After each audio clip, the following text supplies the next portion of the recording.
Hello and welcome to the first ever video that I am putting out where I talk about betting on a different sport. So in this video I'm going to be talking about betting on the Premier League this weekend. A new season kicks off on Friday night and I am very excited about it. But before I get into talking about some of the matches that I plan on betting this weekend, let's have a little bit of story time. So first of all, I want to make it clear that I do not know if I'm going to be able to make money betting on football.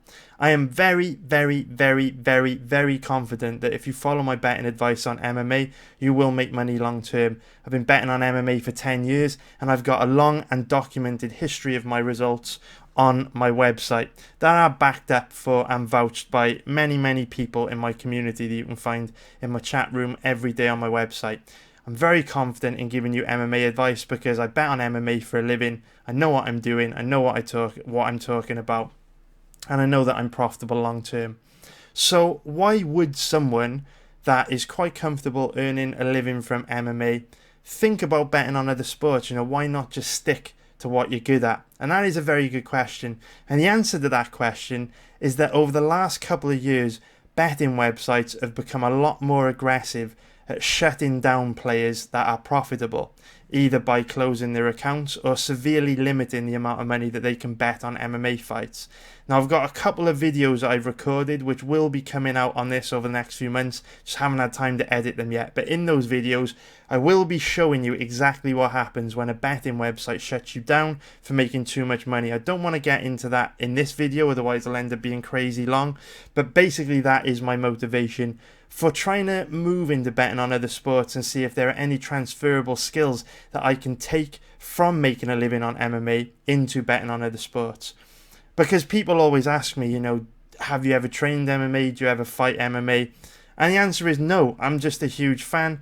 10 years ago I started betting on it, built things up from there, and now I earn a living from it. But when it comes to football, I actually feel that I know a hell of a lot more about football than I do MMA. I have played in thousands of football matches. I joined my first football club when I was like 4 years old, played thousands of matches. I've also watched tens of thousands of matches. I've had a season ticket with my local club, Cardiff City, since I could barely walk. My mum used to work Saturdays, so my dad, literally as soon as I could walk at 3-4 years old, used to take me to Cardiff City games with him from the 80s, and we still go to pretty much every home game now. So I know a lot about football. But I didn't actually know whether I could make any money from it.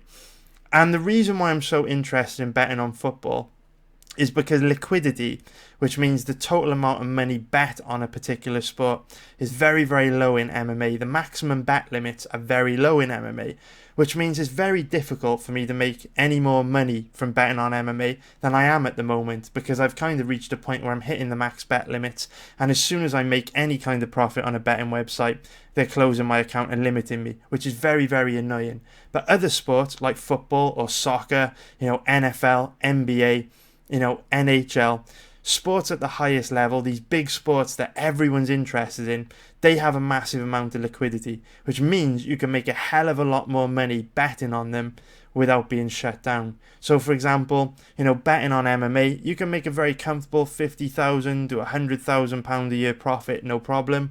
But when we're talking about making money betting on sports like, the Premier League, NBA, NHL, NFL, liquidity is so big that you could potentially make millions and millions of dollars or millions of pounds every year, because liquidity is so high that you can place huge bets, huge max bet limits. You can use betting exchanges which never shut you down or limit you, and there's just basically much bigger potential to earn big boy money. And right now I live a good life. I'm very happy. I wouldn't change anything, but I do work very hard. I spend 30-40 hours at a computer every week researching fights.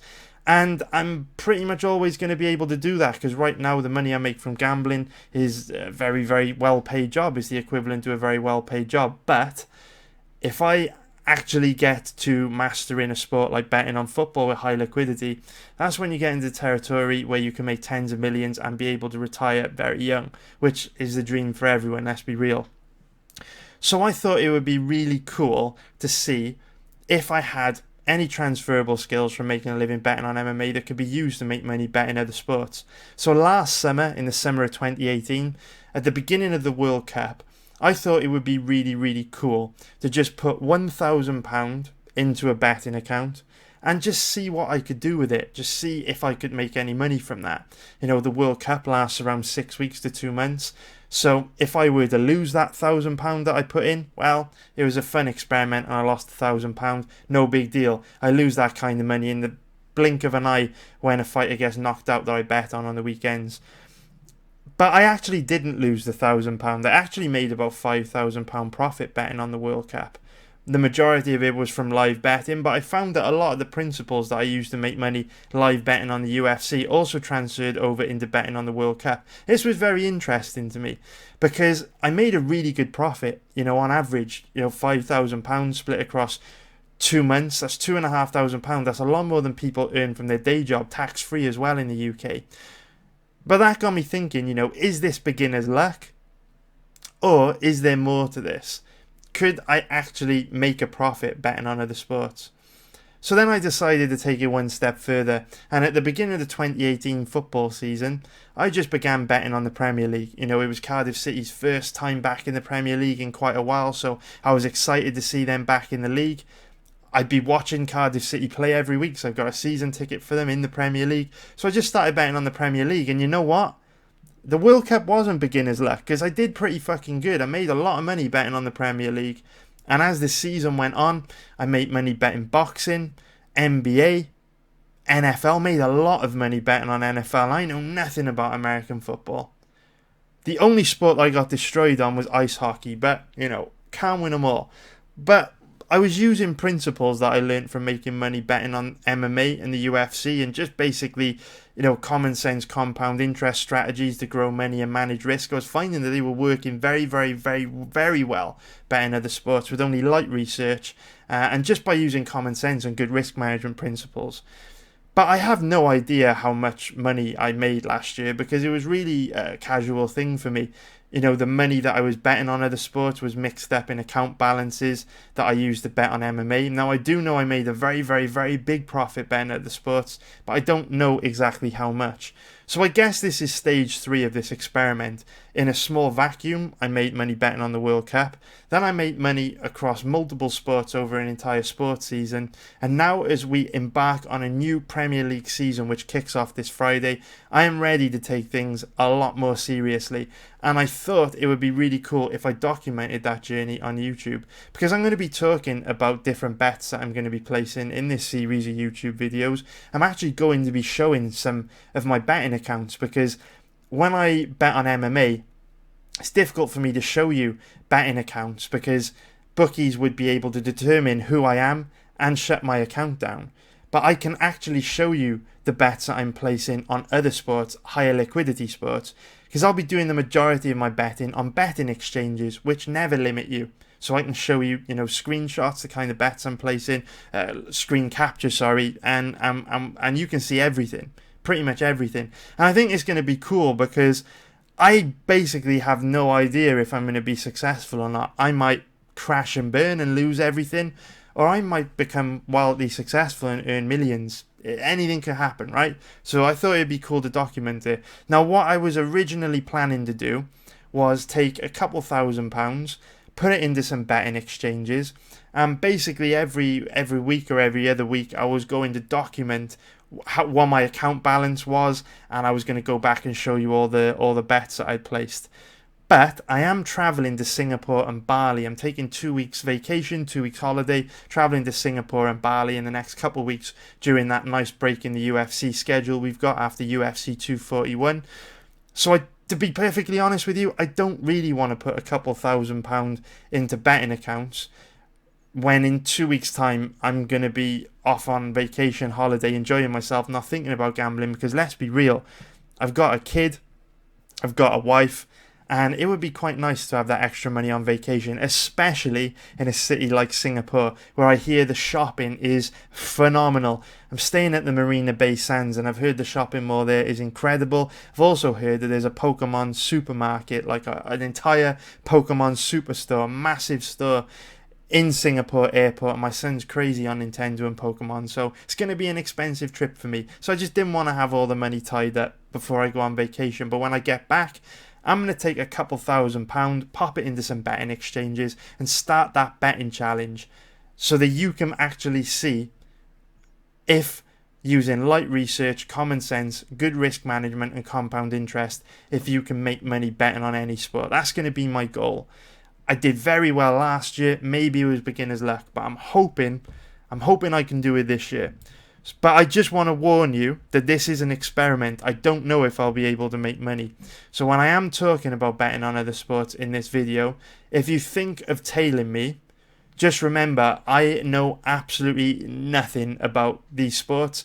I am very experienced at MMA, but I am a Padawan when it comes to betting other sports. And this is a total experiment for me. I'm probably going to put £2,000 into a betting experiment or a betting challenge when I get back from Singapore and Bali. I might end up losing it all, and I'm entirely happy with that. I'm comfortable with that, simply because for me it's a £2,000 investment to see if I can move away from betting MMA for a living into a higher liquidity sport for a living, where I won't have to worry so much about being shut down and limited by betting sites every time I make a profit, which is very annoying. It is the only part of the job that I dislike, and I know that a lot of people don't really know too much about it, because most people never get shut down by a betting site, because 95% of people don't make money gambling. Trust me, I've got a lot of content coming out on that in the near future, but I just haven't got time to edit the videos right now.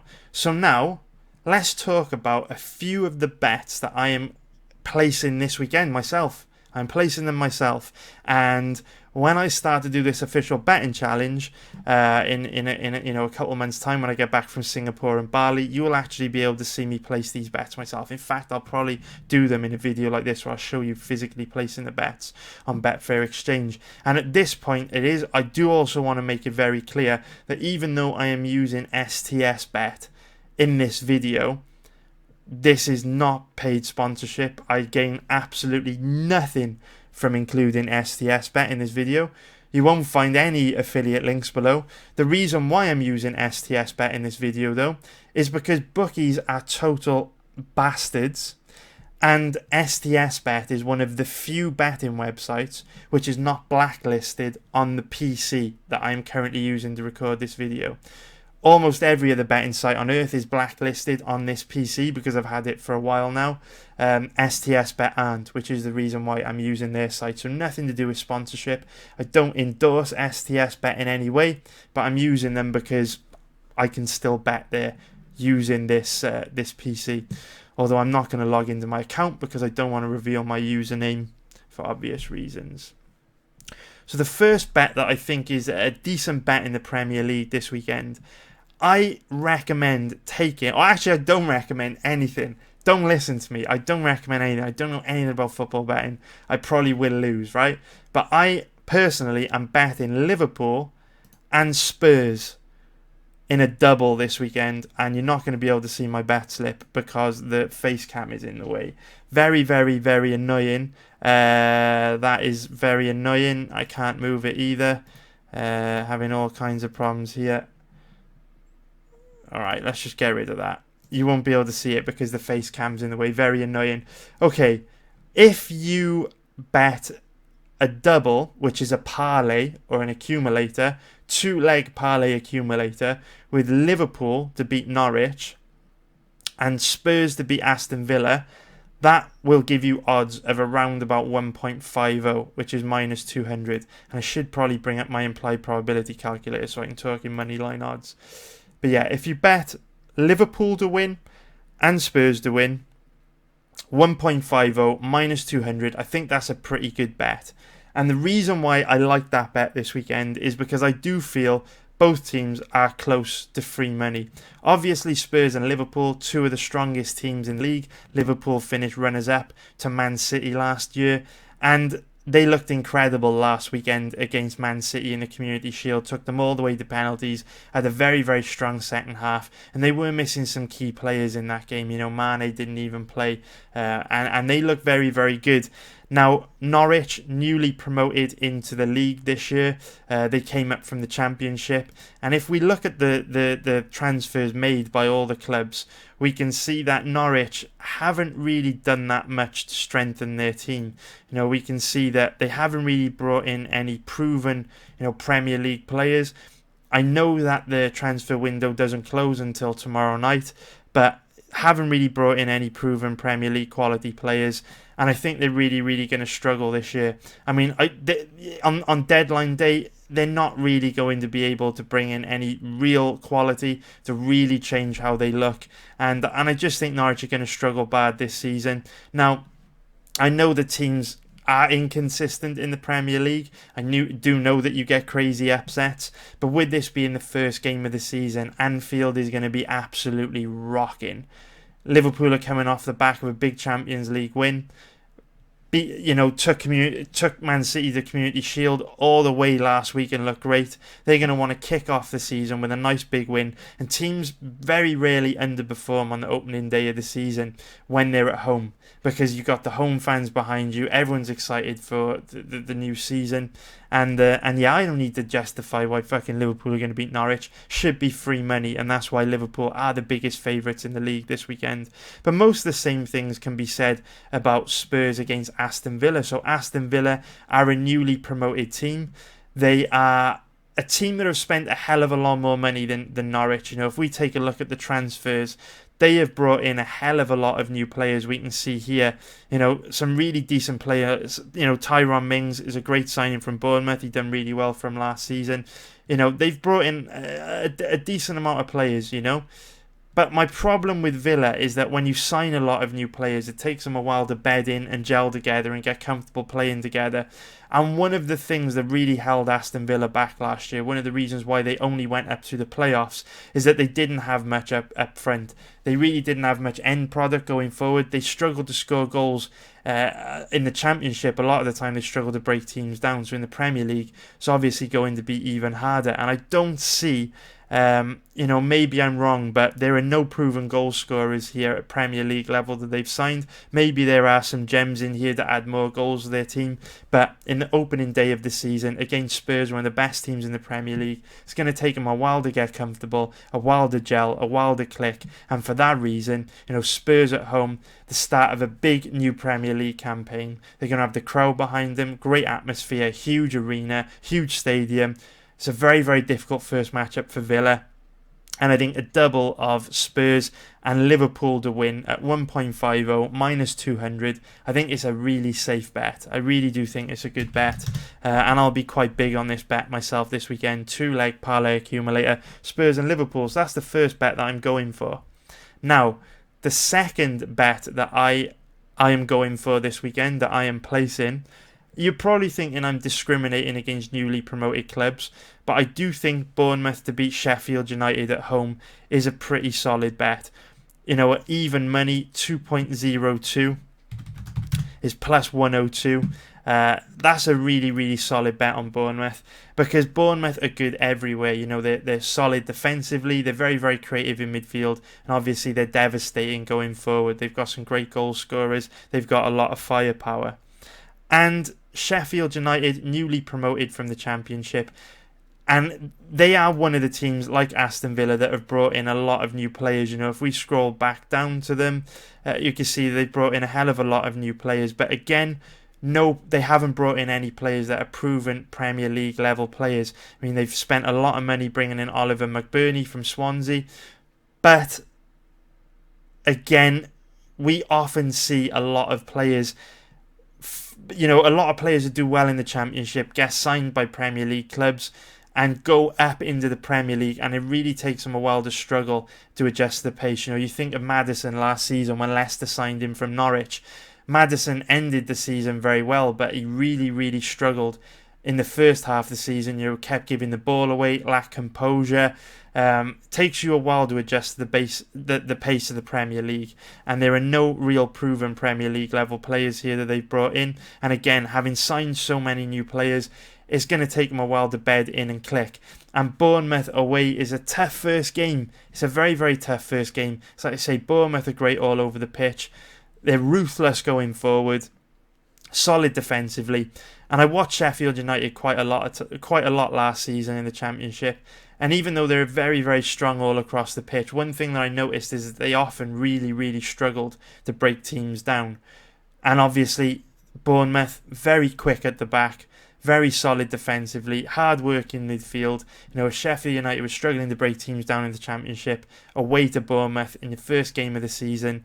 It's a difficult fixture, so I don't mean to pick on the newly promoted teams by betting against Villa, United, and also Norwich, but I would be surprised if any of them were able to cause an upset this weekend. It's a good opening day fixture for Bournemouth. So the next bet that I am placing this weekend is Watford to beat Brighton. So personally, for me, I've watched tens of thousands of football matches throughout my lifetime, season ticket holder at Cardiff City, and it's tough for me to put into words how big of an advantage home advantage is on the first game of the season. You've got the crowd all in good spirits, looking forward to a new season. The players are raring to go, no motivation issues. There's a brand new season. The crowd gets behind the team. Home atmosphere is really, really positive. And this is a really good first fixture for Watford to kick their season off with, because I really feel like Brighton are going to be one of the teams that struggles badly this season. I mean, if we have a look here at how Brighton ended last season, they did absolutely terribly. So if we look at their results, Brighton had a strong first half to their Premier League campaign, and then they really, really struggled badly and actually got dragged into a relegation dogfight. So where you see these games here where it says CF, ignore these games. These CF stands for club friendly. These are like pre-season games. They don't miss anything. They don't mean anything. If you go and have a look at the competitive games where you see here PL, which stands for Premier League, you can see their run of form in the Premier League towards the end of last season was absolutely terrible. They haven't won a game in the league since March, when they beat Crystal Palace away from home, and a very, very rough run of results. And looking at the players that they've brought in, I don't see the players that they've brought in having too much of an impact. Obviously they spent a lot of money on Webster, Maupay and Trossard, but again, the players they've brought in, they're not proven Premier League level. And even though Maupay and Webster look very, very good in the Championship, again, the point stands that I made earlier on about Sheffield United signings. Maupay and Webster are not proven Premier League players, and just like Maddison last season at Leicester, takes a while for Championship players to adjust to the pace of the Premier League. So I really see Brighton struggling. Another reason why I see Brighton struggling is because a lot of their goals come from Glenn Murray. Well, obviously he's getting old now. He's 35 years old. How's he going to look this season? He's getting old. Not the most technically gifted player, just an intelligent player that gets into the right positions at the right time. But he's going to be approaching 36 years old. Father time is going to catch up with him. Can he still compete at the highest level of the sport? So I think Brighton are really going to struggle this season. Watford are great going forward, strong all over the pitch, fast defensively. We've got a really, really fast defence. I just think Brighton, this is a tough opening game for Brighton. I think Brighton are really going to struggle this year and will probably be one of the teams battling for relegation come the end of the season. So that is another bet that I'm going for. And then, my favourite bet of the weekend, my favourite bet by far, to put into perspective for you how much I love this bet, this will be my biggest bet of the weekend by a mile. Doesn't matter what I find on UFC on ESPN Plus 14 this weekend, I will be going huge on this bet. I will be betting more money on this bet than I had on Nasrat Haqparast last weekend, and you all know how confident I felt on Haqparast. So one of the benefits of being a professional gambler and having a season ticket with Cardiff City, my hometown club, is that I can watch a lot of one team and become an expert in one team because I'm watching them all the time. Basically watch every single Cardiff City game. So I've become very, very switched on to how they're performing. But the beauty of being a professional gambler is most people, when they support their team, are kind of overly optimistic and they get drowned in confirmation bias. And it's very, very difficult for them to drown out the noise. But obviously one of the key skills required to be a professional gambler is that you must be able to control bias and confirmation bias. And I have got it under control. So I have no problem betting on the club that I absolutely love, that I have grown up watching, that I've watched my entire life. I absolutely love Cardiff City. You know? My dad's in his 70s. There's nothing I like better than going to watching the football with him on a Saturday afternoon. Down to the Cardiff City Stadium. I love it, right? But I make money betting on sports for a living. And I can detach how I feel emotionally about from making good betting decisions, basically. So the bet that I absolutely love on this game, I fucking love this bet. This is a fucking great bet, guys. This is a good bet. The bet that I absolutely love this weekend is both teams to score at 1.73. I love it. I love this bet. 1.73 gives you odds of minus 137. And it's an amazing bet, boys. It is a very, very good bet. The reason why it is a good bet, there are a few reasons why it is a good bet.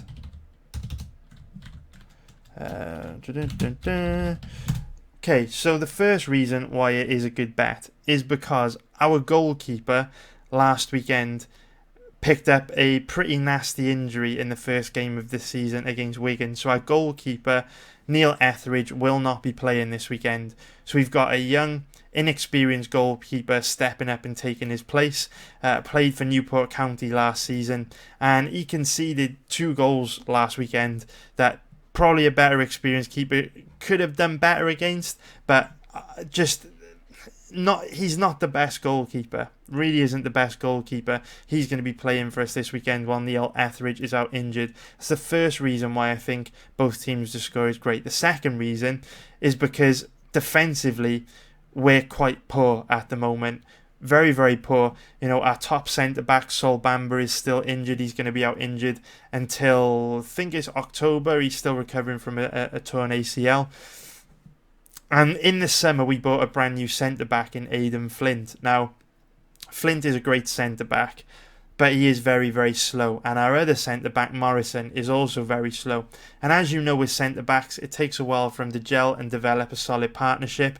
And last week, away to Wigan, that partnership was total chaos. They were constantly getting caught out of position. We looked wide open at the back, and Wigan tore us apart and scored 3 goals against us. Our left and right backs aren't that solid either. We are wide open at the back. And Luton, they've got goals in them. If you look at Luton's past performance from towards the end of last season, scroll right down to the Championship here. Where are we? We are going to find Luton here. So if we take a look at Luton, head to head, again, ignore the matches listed CF because they stand for club friendlies. They don't mean anything. I know that Luton have obviously been newly promoted, and it'll be tougher to score goals in the Championship now they've moved up from League One. But they did score 3 goals at home last week against Middlesbrough in the opening game. And as you can see, if you look back through their games, there's goals in them. They score in virtually every single game. So there are goals in this Luton team. And when I watched them play last week against Middlesbrough, they're a very, very attack-minded team. So with Cardiff being wide open at the back, goalkeeper injured, number 1 centre-back injured, current centre-back partnership with a new signing in Flint still bedding in, there's a very, very high probability Luton are going to score this weekend. But also, there's a very high probability the Cardiff score. Because, again, it is the opening game of the season. And if you know anything about Cardiff City, anything about British football, you'll know that Cardiff is a fortress. Cardiff City Stadium is a fortress. Our home form is great. The fans get right behind the players and they will spur them on to get forward, score goals and put in a good performance on Saturday. We've got a lot of firepower. We've got guys like Junior Hoylett up front. You know, Neil Mendez-Lang. We've got Josh Murphy. You know, new signing Glatzel from Heidenheim's playing this weekend. You know, Bobby Reid. We've got a lot of firepower going forward. a lot of pace that will trouble teams at this level. We've just come down from the Premier League, did okay. We beat Man United in the last game of the season, and our relegation battle went right to the final game. After not spending that much money, we've got a lot of firepower going forward. So I think we will cause Luton problems. I think we will score, but it's probably going to be a high-scoring game. Both teams to score at 1.73, which is minus 137. Bloody good bet, guys. I fucking love that bet. That's one of my favourite bets in a long time. Really, really, really, really confident that hits. I'd be surprised if it didn't hit. And then, just one final thing that I want to wrap up on. So those are like my bets. Those are 4 bets that I've got on football this weekend. 1 in the Championship, 3 in the Premier League. Oh, and just also to answer a question, some people will try and attack smaller leagues where there may be great value, like the Norwegian 3rd division or something. And you might be asking me why I would go after trying to beat a super competitive betting market like the Premier League instead of focusing on a betting market like the Norwegian 2nd division, which may be a lot softer. And the answer to that question is, I have already got a huge issue betting big money on MMA for it being a low liquidity betting market. So why would I want to move that problem over into another sport by betting on another low liquidity market like the Norwegian 2nd division or the Greek 3rd division? I am going after high liquidity leagues like the Championship and the Premier League, because you can make millions betting these leagues. I've got no interest in dealing with low liquidity markets. So yeah, you might be able to find softer bets, easier winners in the Greek 9th division or the fucking amateur league in Japan. I'm sure you can. But for me, I want to go after the big boys where the big money is, and that's why I'm focusing on the Championship and the Premier League. But the majority of the bets that I will be making as a part of this challenge will be live bets, because like I say, I make the majority of my money live betting on the UFC. I made the majority of my profits during the World Cup live betting the World Cup games. Made the majority of the profit from other sports last season live betting them, live betting NBA, NFL, football. So this season, even though I am putting these pre-game bets out there, pre-game bets are very risky, just like pre-fight bets are, because teams, fighters, in any sport, they're all inconsistent. So you will get a lot more variance on pre-game betting, pre-fight betting, which is why the big money is there to be made in live betting. So have got a little bit of what I feel might be a solid live betting strategy for one game this week. So if you are free Saturday afternoon, there is a game which I do feel could be pretty tasty for live betting. So this game here, Crystal Palace against Everton, I am going to be watching this game at 3 p.m. Saturday afternoon before I do the live stream for UFC on ESPN Plus 14, because I think there could be some money to make in this game. So initially, Everton to win at 2.43, which is plus 143. They were a team I was very, very interested in betting, but I wanted better odds. I did want better odds because remember what I've said throughout this video, home advantage in the first game of the season is absolutely huge. Crystal Palace, their home fans really get behind them. The Holmesdale Ultras, the Holmesdale fanatics, they create a great atmosphere. They'll really get behind the team, and they could drive them on to win and have a big first game of the season for Palace. But I also think Palace, it's a very, very high probability that Palace are going to be one of the teams that really struggle this season. And I do think that they are potentially going to be in a relegation dogfight with their local rivals, Brighton, because they've had a bit of bad luck in the transfer window. Looks like they're going to lose their 2 best players. I mean, if we look at the transfers from Crystal Palace, they've lost their best defender in Wan-Bissaka, who was absolutely phenomenal this season. And as we can see, they haven't really brought a lot of players in. I mean, Jordan Ayew is just not good enough at this level, in my opinion. Gary Cahill's past it, and Victor Camaras is excellent. He played for Cardiff last season, done very well, but it's just not enough in here for me, because one of the things that really caused Palace a problem last year was scoring goals. They really struggled to score goals, and it was really noticeable when their main man, Wilfried Zaha, wasn't playing. When Zaha played, they looked like they could always score. They were dangerous going forward. He always as long as this man was on the pitch, Palace always had the chance of getting back in the game with a goal. But when Zaha was suspended or injured last season for Palace and he didn't play, they were like a completely different team. They had absolutely nothing up front. They just weren't dangerous going forward. And strong rumours have emerged that Zaha will be leaving Crystal Palace by tomorrow night, by transfer day. He's handed in a transfer request, and when players hand in transfer requests, pretty much the beginning of the end. After they hand in a transfer request, it's kind of sending a message to the fans and their fellow players and the club. They don't want to be there anymore. So it's kind of like the kiss of death. When a player hands in a transfer request, not too long after that, they'll move on to a different club, and we can see Arsenal and Everton are interested in him. Although at £80 million, it's a hefty price tag for someone to pay. And usually another point to pay attention to is when a player hands in a transfer request, they've normally got a pretty strong indication that a club is going to come in for them and try and sign them. Now, teams aren't allowed to tap at players who are currently with clubs, but through agents and stuff, they've probably got an idea of any potential interest in them. So the fact that Zaha's handed in a transfer request today probably means he's going to be leaving the club by deadline day tomorrow. So without Zaha in the team this weekend, without Wan-Bissaka in the team this weekend, I think Palace are really going to struggle against Everton. Everton have lost one of their key players in Guy as well, but they're much more solid all over the pitch. They might bring in one or two big names on transfer day tomorrow themselves to strengthen.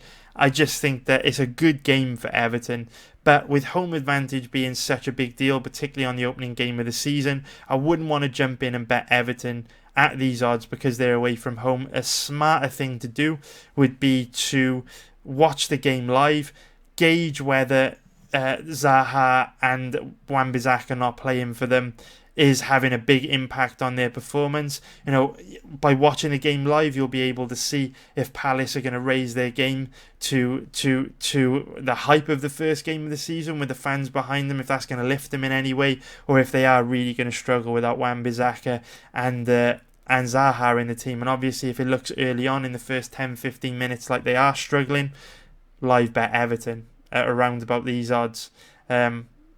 And that would be pretty much my strategy for making some money this weekend in live betting on the Premier League. So that's it, guys. I hope you like this video. I hope you appreciate this video. I hope you want me to do more of these videos. I know if you're watching this, you're probably only into MMA, but I hope you also respect why I am doing this, because there's an expression in life: work smarter, not harder. And at the moment, I work incredibly hard betting on MMA. And I earn a very good living. I am not complaining, but I feel there's a strong possibility that I could do the same amount of work and earn a hell of a lot more in another sport. So I am not losing interest in MMA. I am not stopping betting MMA. That is still my bread and butter. That is still my number one goal. I'm 100% focused on MMA, and I'm not doing anything different betting football now than I was last season when I bet on football, aside from obviously the YouTube videos, but I didn't have a channel last year. But the point I'm trying to make is I want to create a bright future for my family. I do not want to be chained at my desk for 6 days a week, 10 hours a day, researching fights like I am at the moment. So if I can find a way to use my skills to make more money betting on another sport and potentially retire in 5 or 10 years after making a few million betting a high liquidity sport, that's what I'm going to do. Perhaps this challenge, this campaign, this fucking experiment, wherever you want to call it, will go up in flames, and by October I will have lost everything. But for £2,000 I'm going to kick off when I get back from Singapore and Bali. It's a nice little experiment, and as they say, if I lose everything, well, nothing ventured, nothing gained. You gotta try in life, right? So that is it, guys. Let me know what you think of this video in the comments below, if you liked it, if you didn't like it. Also, let me know what you think about these bets, if you're into football. Let me know what you think of these bets. Let me know if you're going to be betting on the Premier League this weekend. And also, as ever, if you did like this video, please hit the like button below and subscribe to the channel to help the channel grow. But for now, that's it for Match Day 1 Premier League betting video. I will be back next week with another video for Match Day 2. Hopefully we can make some cash from these bets. Thank you for watching. I fucking love you, man.